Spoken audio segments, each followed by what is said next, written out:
একটা সুন্দর সম্পর্ক নষ্ট হয়ে যেতে পারে ছোট্ট একটা ভুলের কারণে। আর সেটা হচ্ছে অন্যের সাথে তুলনা করা। আমরা কেউই চাই না যে আমাদের নিজের সাথে অন্য কারো কম্পেয়ার হোক।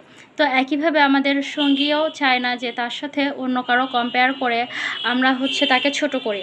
তাই আমাদের কখনোই উচিত নয় অন্য কারো সাথে নিজের সঙ্গীকে, স্বামীকে হোক বা স্ত্রীকে হোক আম তুলনা করা। অথবা এটা এমন হতে পারে যে নিজের বাবা-মার সাথে অন্যের বাবা-মার তুলনা করে তাদেরকে ছোট করা, যে তার বাবা-মা এত ভালো তোমরা না।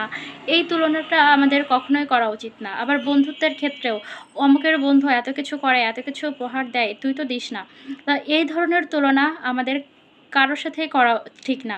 প্রতিটা সম্পর্কে প্রত্যেকটা মানুষ কিন্তু ইউনিক। একেকজনের জায়গায় একেকজন পারফেক্ট। আর প্রত্যেকটা মানুষের মধ্যেই কিছু খুঁত থাকে। আর আর যাদেরকে আমরা কম জানি হয়তোবা তাদের দোষগুলো, খুঁতগুলো সম্পর্কে আমরা জানি না।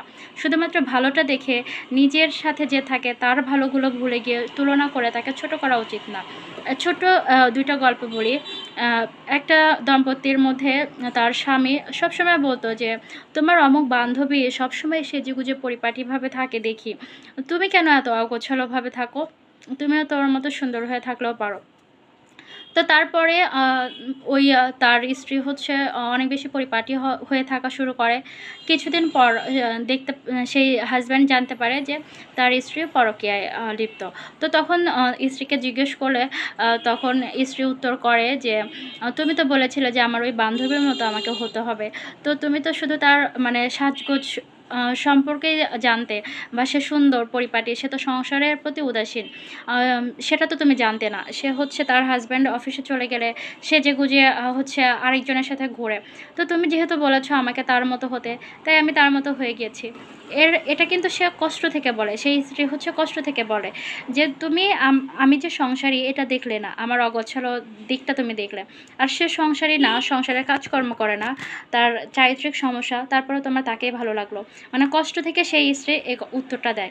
একইভাবে আরেকটা পরিবারে একজন স্ত্রী সবসময় বলতো, "পাশের বাসার ভাই ভাবিকে কত দামি, দামি গিফট দেয়। তুমি আমাকে কখনো দামি, দামি গিফট দাও না। তুমি ভাইয়ের মতো হতে পারো না?" তো তার পরের দিন থেকে ওই স্ত্রীর হাসব্যান্ড মদ্যপ অবস্থায় বাড়ি ফিরে।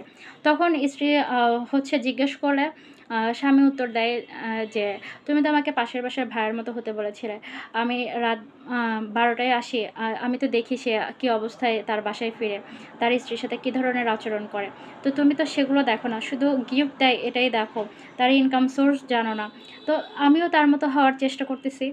তো এই যে এই জায়গাগুলা হয়তোবা এখানে তর্কের জায়গা থাকে যে তাদেরকে তো ভালো তুলনা দেওয়া হয়েছে। ভালো হলেই পারে। কিন্তু আমরা আসলে অন্যের সাথে নিজের কম্পেয়ার করা হচ্ছে এই জিনিসটাই আমরা নিতে পারি না। এটা আমাদেরকে কষ্ট দেয়। তো একইভাবে আমরা পার্টনারকে ভালো দিকটা বললেও সেটা অন্যভাবে বোঝানো যায় যে, "তুমি আমাকে একটা উপহার দিলে কিন্তু আমি খুশি হব বা সামর্থ্য থাকলে দাও।" এভাবে বলা একটা বিষয়। আর তুলনা করা, অমুকের সাথে তমুকের সাথে তুলনা করা, এটার মাধ্যমে অ্যা আপন মানুষটাকে ছোট করা হয়। তো এই ধরনের কাজটা করা উচিত না। আর এই যে, যে মানুষগুলোর তুলনা দিলাম, তাদেরকে কিন্তু আমরা দূর থেকে যতটুকু জানি, যতটুকু ভালো লাগে ততটুকুই বলি। তাদের ভিতরেও যে অনেক বেশি খারাপ দিক থাকতে পারে সেটা কিন্তু আমরা জানি না। তাই নিজে যার সাথে থাকে, আ নিজের সাথে যে সম্পর্কে জড়িত থাকে আমাদের উচিত সবসময় তার ভালো দিকটা দেখে তার প্রতি সন্তুষ্ট থাকা এবং তার যে দিকগুলো আমরা চাই যে থাকুক কিন্তু নেই, তারপরেও সেটার সাথে অ্যাডজাস্ট করে নেওয়াই আমাদের উচিত। আর প্রতিনিয়ত যখন আমরা অন্যের সাথে তুলনা করি আমাদের প্রিয় মানুষকে, এটা কিন্তু এক ধরনের মানসিক কষ্টের সৃষ্টি করে। আর সেই মানসিক কষ্ট থেকে সম্পর্কের দূরত্ব তৈরি হয়। যে আমি যার সাথে আবদ্ধ আছি সে আমার প্রতি সন্তুষ্ট না। সে আমার চেয়ে বেটার অন্যকে মনে করে। তখন সেই মানুষটা প্রিয়জনের কাছে নিজেকে প্রকাশ করতে পারে না। তখন নিজেকে গুটিয়ে রাখে।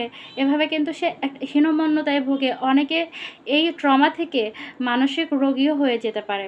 তো আমাদের এই ধরনের ছোট, ছোট কাজ যেটা আমাদের মনে হচ্ছে আহামরি ক্ষতিকর না, আসলেও এর প্রভাব কতটা ভয়ানক হতে পারে, এটা উপলব্ধি করে আমাদের উচিত যেকোনো সম্পর্কেই আমাদের সাথে সম্পর্কিত মানুষকে অন্য কারো সাথে তুলনা করে ছোট না করা।